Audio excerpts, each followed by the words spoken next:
Welcome to episode 302 of the Ben Briggs podcast.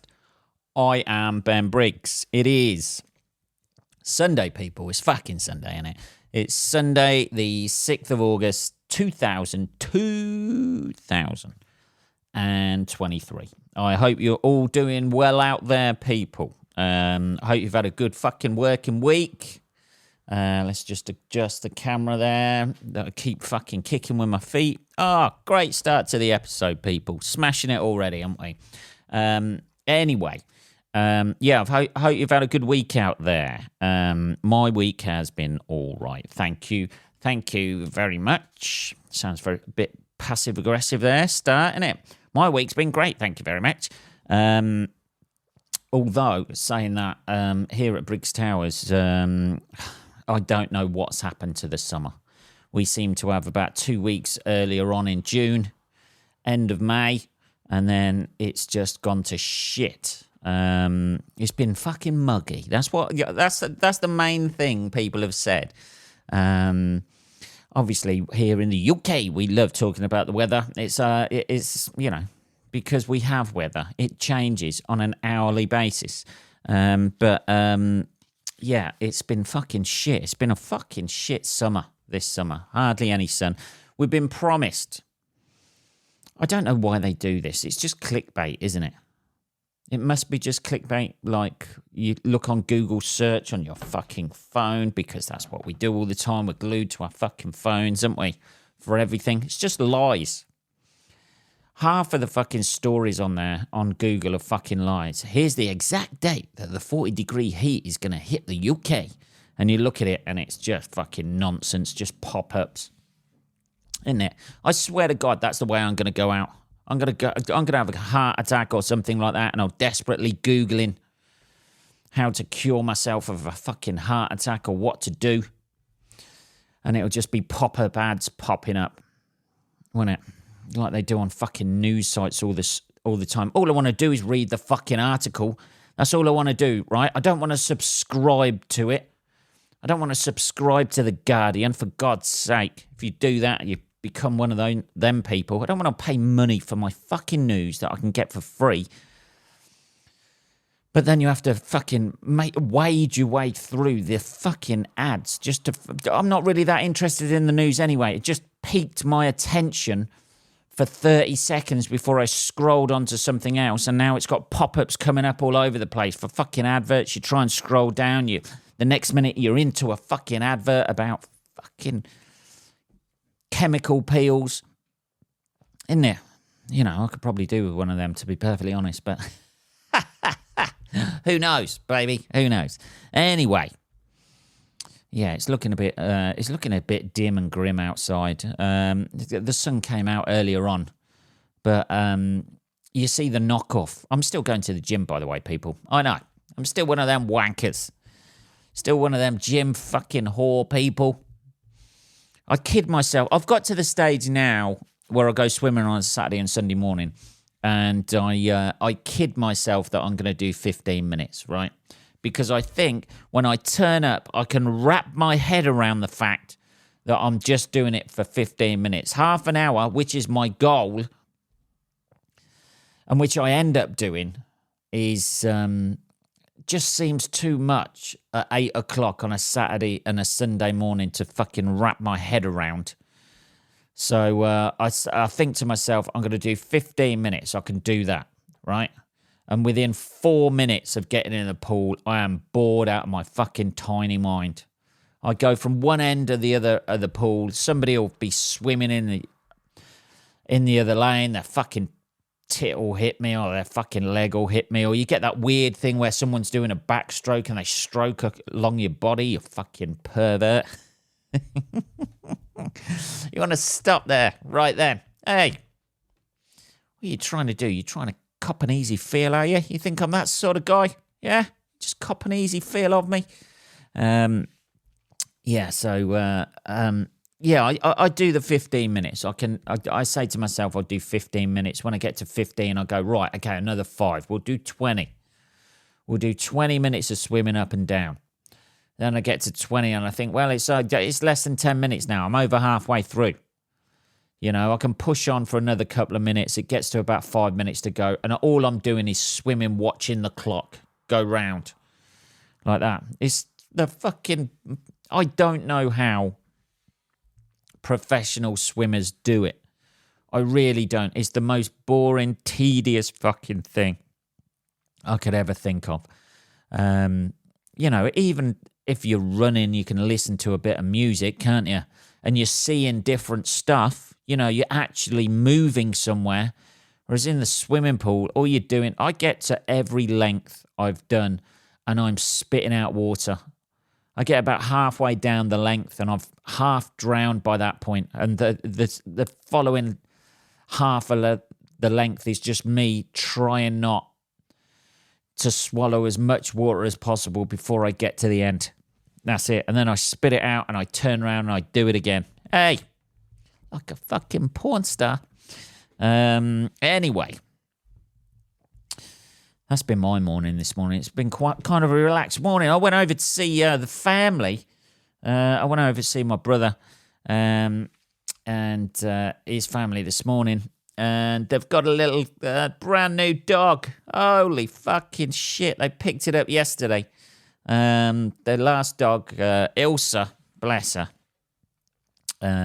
She passed on. She unalived. Is that what we're saying? Unalived.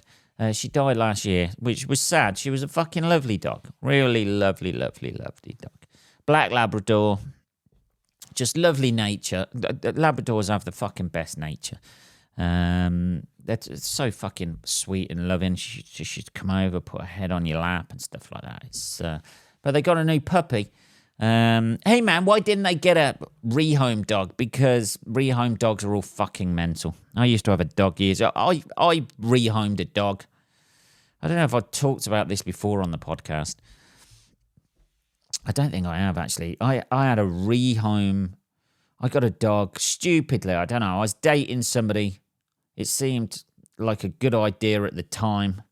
Like it might bond us or something like that. I don't know. I ended up fucking looking after the fucker. It was a Staffordshire Bull Terrier crossed with a collie. And it was fucking mental. Absolutely fucking mental. It was a rehome job. I went down there. It wasn't fucking house trained, so it just pissed and shitted all over the place. And it was about 9 months old. So it had been ingrained where it could just like piss and shit all over the place. You know, do whatever it wanted. Very much like the youth of today. You know, able to get away with whatever it wanted to. Holy shit. Here you go, Ben. Now you're ranting. Yeah, it was... I had to fucking get rid of it in the end.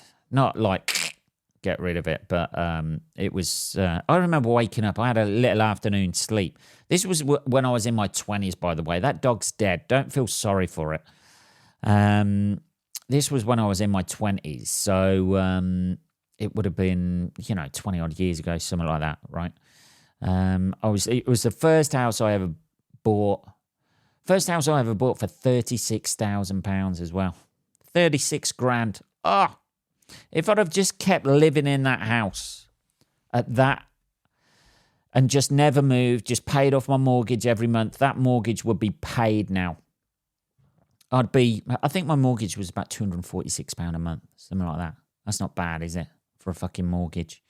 It was only a little place, like a little one-bedroom place, but it's like a little cluster home. But I remember falling asleep one Saturday afternoon, right? Just having a little kip. Even in my 20s, I loved an afternoon kip. I was way ahead of my time, people. Way ahead of my time. And I remember waking up and I had a pot plant in the lounge.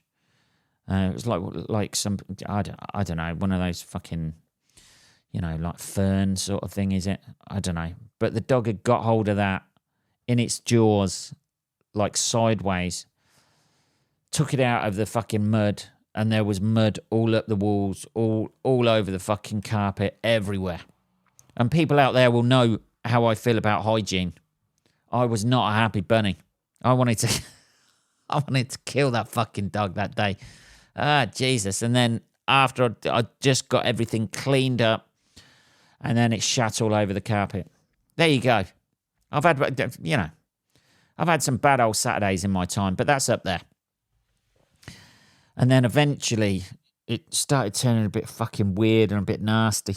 I started having fucking issues with me, letting me in the fucking house and shit like that. Started growling and fucking attacking me when I came in the house. And I was like, I'm paying the mortgage on this place. Yeah? I took you out of squalor. You were in the line to be destroyed, and I plucked you from that. And now you're trying to take over the house, are you, buddy? Huh? Is that what you're trying to do? So I had to get rid of it. I think I took it back in the end, I think. This one's fucked. Excuse me. I know this whole rehoming the dog thing is meant to be good for the dog, but it ain't good for me. Take it back. Go on. I still got my receipt. It was, I don't know. Hey, Ben, maybe you just didn't spend enough time with it. Yeah, well, possibly not, no. But, I popped around to see the old brooder today and saw his new little dog, and it's so fucking cute. It's like they've gone for a yellow lab, or a, what do they call them, yellow Labradors, don't they? You know, like the little fucking Andrex, like type 1 Andrex puppy, innit? You know, and it's so fucking cute. It's like, you know, fat, you know, it's got the puppy fat on it. It looks kind of miserable, but it's got a little bit of, it's got personality about it, you know. They only picked it up yesterday, and they were saying it's been good, but they're so fucking nice. I just wanted to fucking, you know, sometimes something's too cute, innit? Too fucking cute. You just want to fucking squeeze it and fucking like that. I didn't. I just sat there stroking it. You know what I mean? I didn't squeeze it too hard, give it too much love. Yeah, it's fucking nice. I think they're all happy that they got a dog again. So it's just the best animal. The best fucking animal. Dogs are the best fucking animal out there. You know, I know there's people, cats. Hey man, cats are great. They're fucking awful, aren't they? You never know what you're going to get with a cat, do you? You know, what, from minute to minute with a cat, you don't know what you're going to get. 1 minute it's all right and it's playful, and then it suddenly fucking turns on you, doesn't it? It starts scratching at you and shit like that when you cross some sort of, you like being stroked there, but like 1 millimeter away from there, that suddenly turns you into a fucking psycho. Hate cats. I fucking punt one over the fucking fence. I tell you. I know people, there's cat lovers out there going, hey man, cats are so great. The cats are the most selfish thing in the world. And I know dogs are kind of like, you know, what cats would be like if they were less fucking intelligent, really. And I like that. That's what attracts me to people. That's what attracts me to people and what attracts me to animals. I like something that's fucking stupid but lovable, you know? Anyway, let's have a little bit of tea. Anyway, what have I been up to this week apart from that? So it was quite nice going over there this morning, and then I've come back. I've sold a load of shit on eBay. Here we go. I took a punt last week. Somebody offered me 430 quid for something I was selling, and I denied it and then instantly regretted it because I was like, fuck. And then he was pressuring me, going, hey, man, you can just take it off the listing and relist it like this, and then I'll just pay this price for it. And I was like, fuck you. Somebody can send you too many fucking messages when you're trying to sell something. And you're like, what do you know that I don't know? How much do you know this is worth? And then in the end, and I've been like, all week I was like, fucking hell, man. I should have took the money when it's at like 380 quid. But I got greedy, didn't I? I got fucking greedy. That's what eBay does to you. It makes you fucking greedy. Doesn't it? When you're selling something on there. No, I'm not going to accept that. I think this deserves more. I think it deserves a lot more. So in the end, it went for about $4.85, and I was fucking chuffed to bits and wanted to photocopy a picture of my finger and send it to the original guy, going, "Well, you should have fucking, people offering you." You stick something on. I stuck a pair of trainers on for 180 quid or something, and then somebody offers you 100 quid. And you're like, what the fuck are you, what are you talking about? And then they keep sending you offers, 100 quid, 105 quid, 110 quid. Oddly enough, I want it bid up from 180. That's a nightmare thing. I remember putting something on Facebook Marketplace once, and the amount of messages I got, I immediately took it off and just thought, I can't be doing with this shit.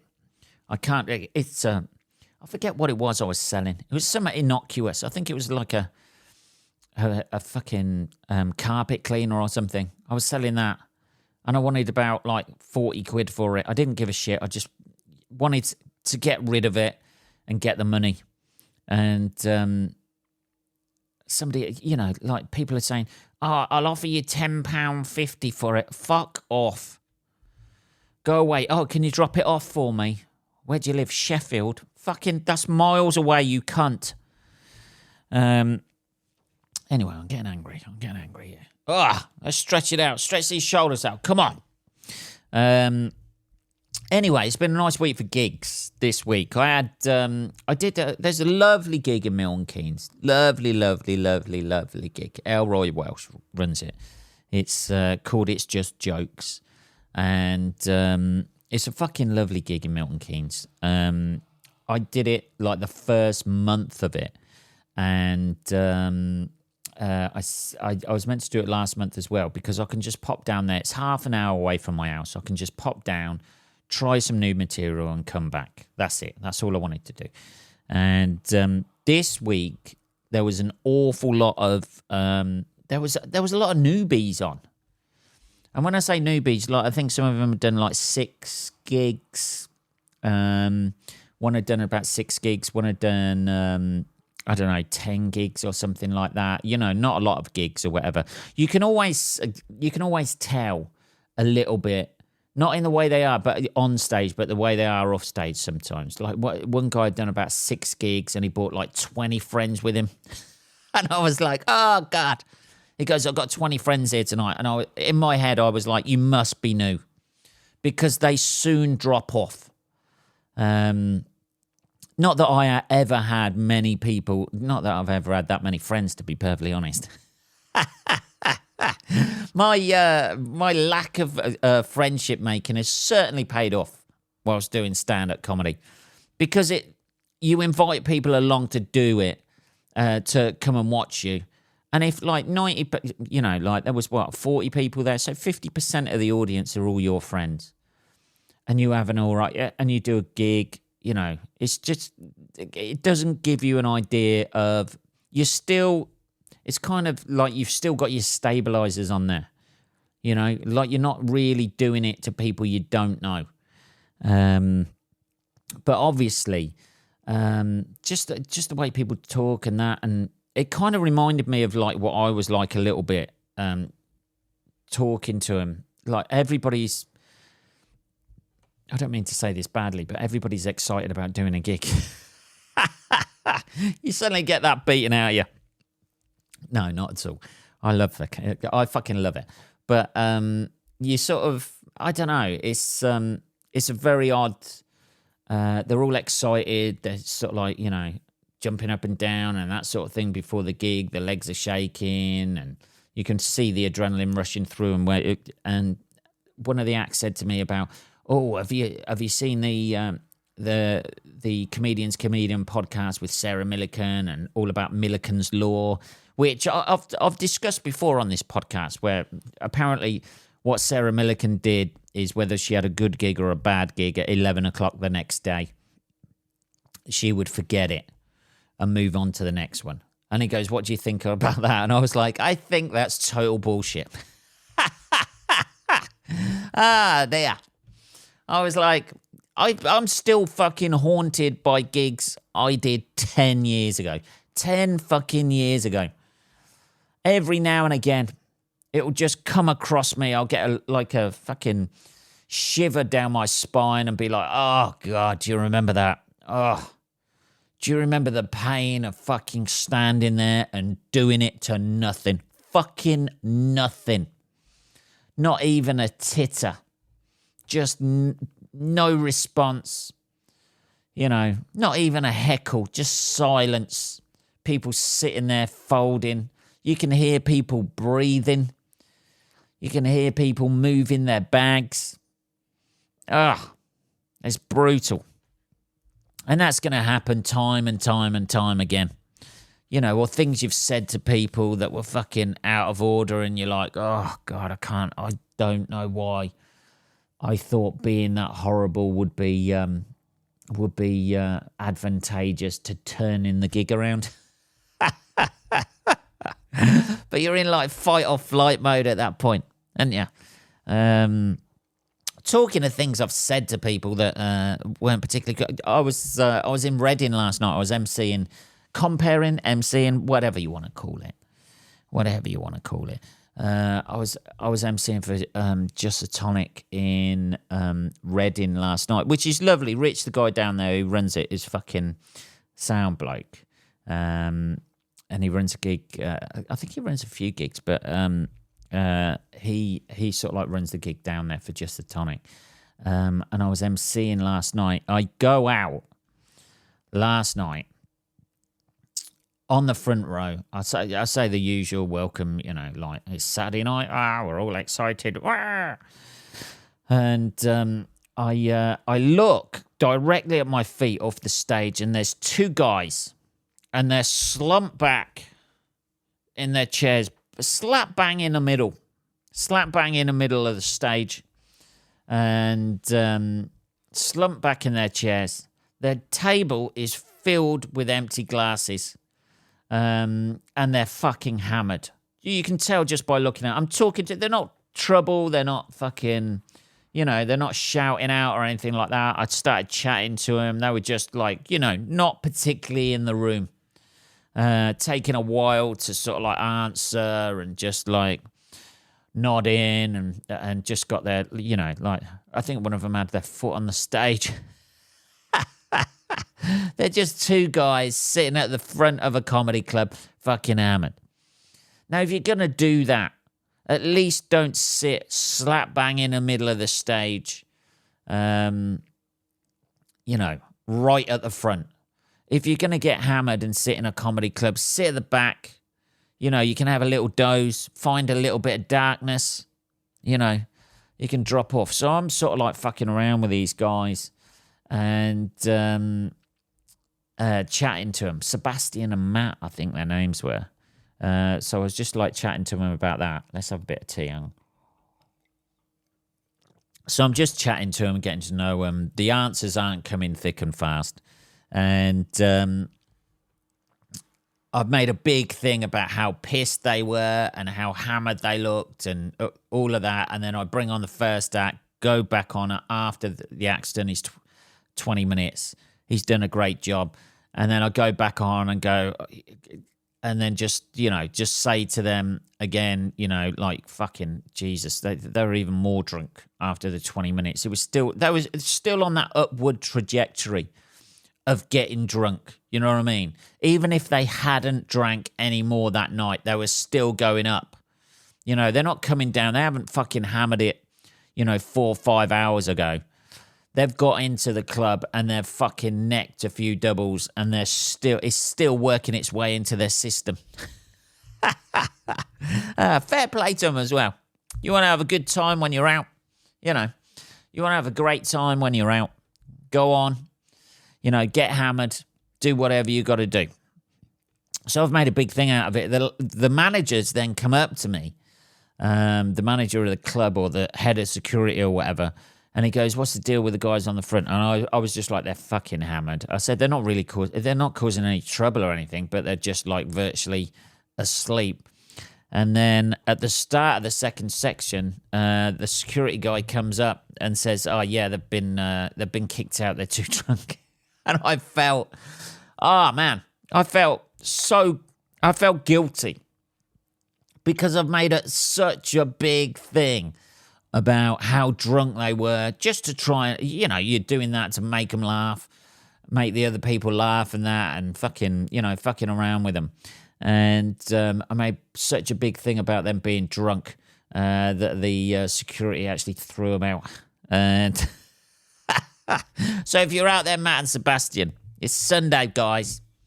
You're probably sitting at home fucking hungover, regretting getting so hammered last night and not looking forward to tomorrow.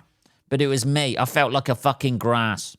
I will tell you now, guys, I felt like a fucking rat bastard. I ain't gonna lie to you. I felt bad. But the rest of the night went well. It was quite good fun. I always prefer doing a spot than MCing, I must admit. Because, you can just do the stuff you want to do, and you're not beholden to what sort of answers you're getting from the crowd and stuff. But and there's people who are very good at that, and I don't mind interacting with the crowd during my set and stuff. But there's a different way you got to be as an MC sometimes, and it just doesn't. I'd rather just go on, do my 20 minutes, 25 minutes, half an hour, whatever I've got to do, and then come off and then go, rather than having to keep go on, geeing up the crowd and all that sort of thing. So, but all in all, it was a good fun night. I had fun. It was nice. I got home about midnight, and then I started watching a film, I think, and then I was just like, oh God, I need to go to bed. I've got to get up, and I got to be up at 7 o'clock, have a shower and go for a fucking swim. Holy shit. One thing I have done this week as well, people, this may surprise you out there. I'm going to need tea before I start this. This may surprise you people out there, but I watched the fucking Barbie film. Holy fucking, yes, I did. I watched the Barbie film, and I am not, in no way, shape, or form, I am not going to be one of these, hey man, it's such an empowering film. It's so great to see a real feminist, empowering, just see all of the usual suspects on my Facebook page, right? You get the usual suspects who are mainly guys. If anything like this comes out, they're mainly guys going, oh my God, this film is fucking genius. All right, mate, we fucking know you're trying to be the nice guy, right? And come across, they're usually single, aren't they? They're using that fucking angle to get women. Oh my God, this is genius. This is one of the best films I've ever seen. Really? Really? It's a fucking advert for toys. It's a 2-hour advert for fucking toys, and they've crowbarred in the whole fucking feminist movement. Not that there's anything wrong with that. In the lamest way possible as well. The whole thing is the Kens take... I'm sorry, spoiler alert here. All right, if you've not seen it, don't go and watch it. Right, you're not going to learn anything you didn't already fucking know. That the world doesn't already fucking know and doesn't need to be told by some company that's trying to sell fucking toys.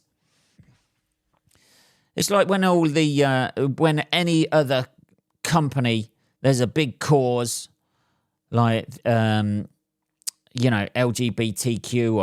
or things like that, or trans rights or whatever. When a company takes over that, they don't give a fuck about the cause. They don't give a fuck about that cause. They just want to be seen to give a fuck about that cause, so nobody can fucking, point a finger at them and go, ah. Every company seems to support a cause just to cover their own ass. You really think fucking Nationwide Building Society or fucking Sainsbury's or someone like that really gives a fuck about that, or they just want to make more profit? Yeah. People have realised that you have to support a cause these days, or people point a finger at you. And if they point a finger at you, you might be boycotted, in which case you might have the bottom line of your profits cut out. Oh, God, is that just me being cynical? I don't know. But anyway, yeah, the whole thing with the Barbie thing was the Kens they go to the real world and see how men control everything. You know, well, and the patriarchy. And then they come back to Barbie Land and they employ that system. And then the Barbies, like, have a workaround for that.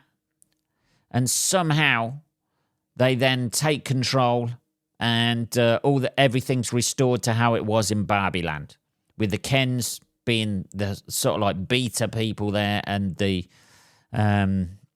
Barbies being in charge. You'd have thought it would have ended with some sort of power share, wouldn't you?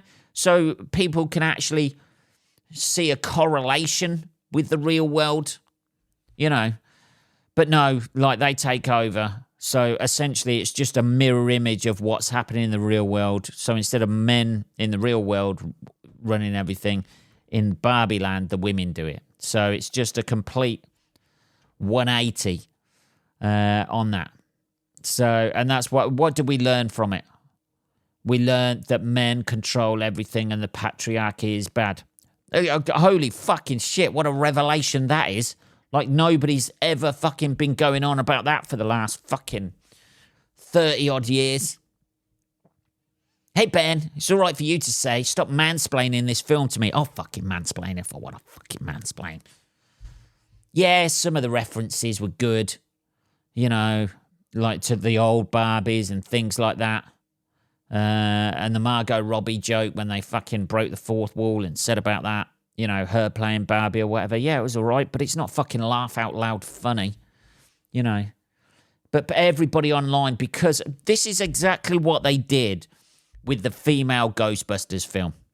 Everybody online, the same people posting on Facebook, oh my God, it's a fucking amazing film.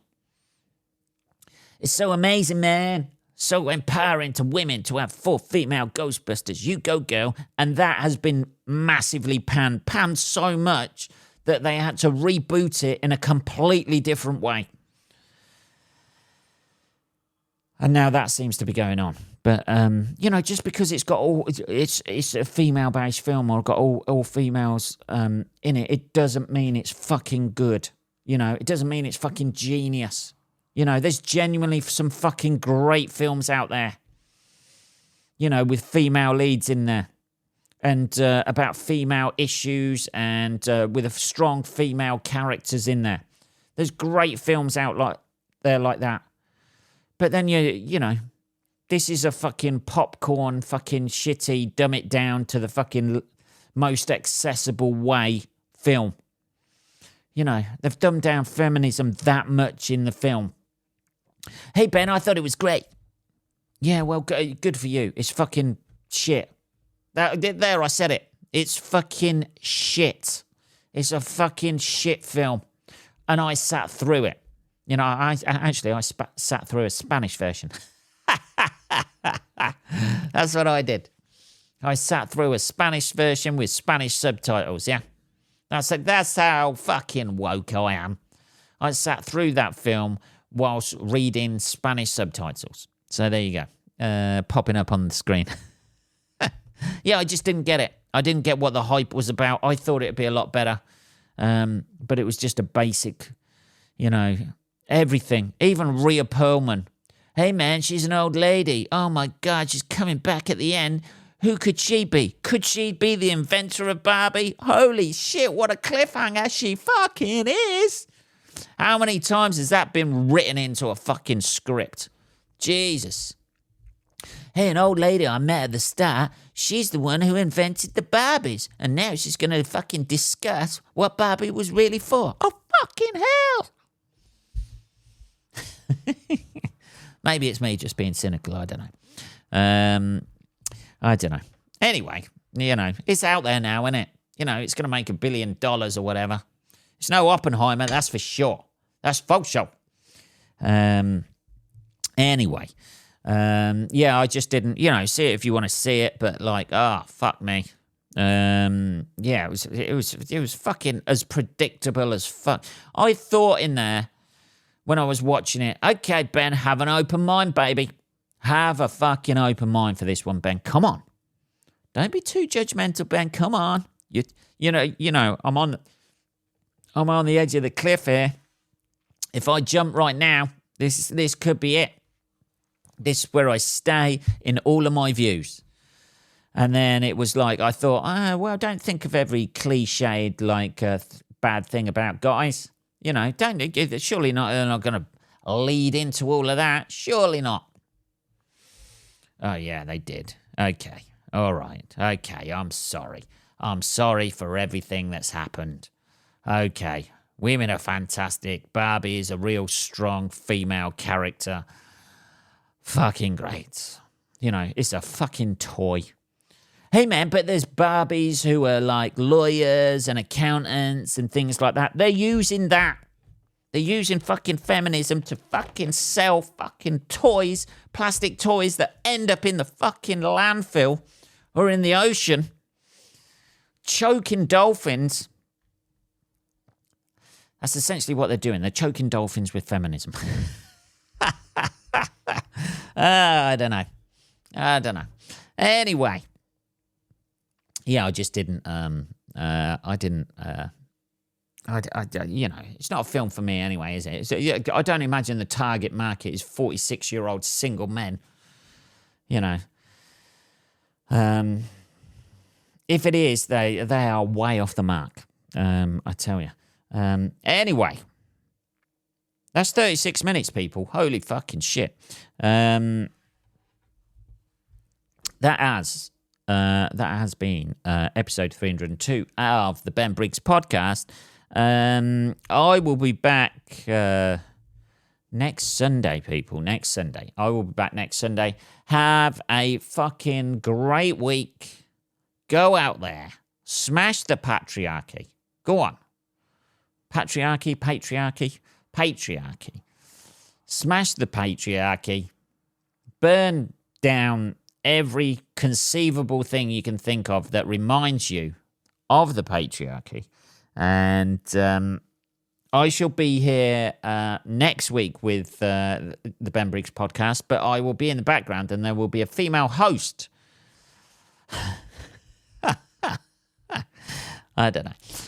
Anyway, thank you for listening. Have a great fucking week. Go out there, smash it.